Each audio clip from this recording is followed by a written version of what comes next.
Hello guys, Radhe Radhe, જય સિયારામ। તો અમે લોકો ઉજ્જૈન ફરવા આવ્યા છીએ। તો સવારે 4 વાગે દર્શન કરવા પહોંચી ગયા છે।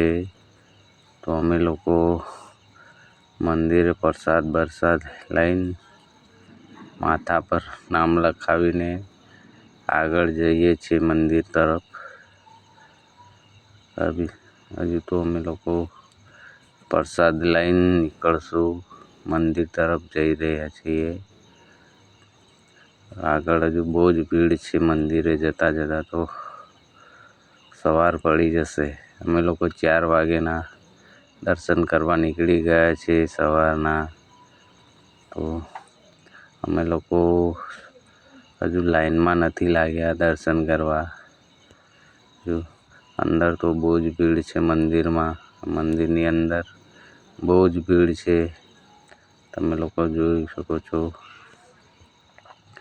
મંદિરની અંદર તો વધારે જ ભીડ છે।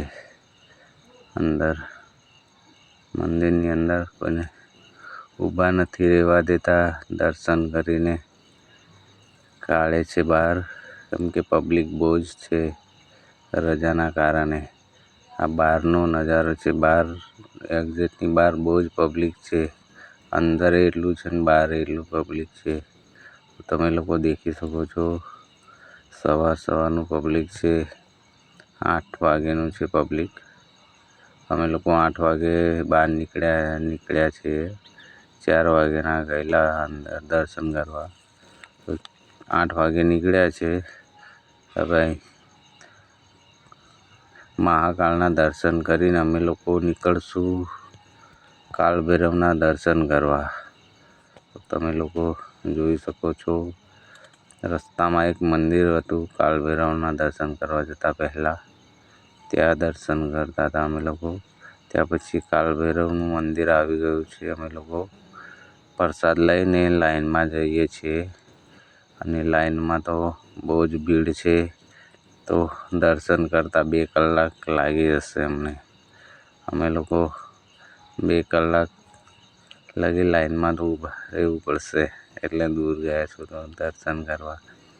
તમે લોકો જોઈ શકો છો મંદિરના એક્ઝેટથી કેટલો ભીડ છે બહાર કાળ ભૈરવના દર્શન કરવા માટે।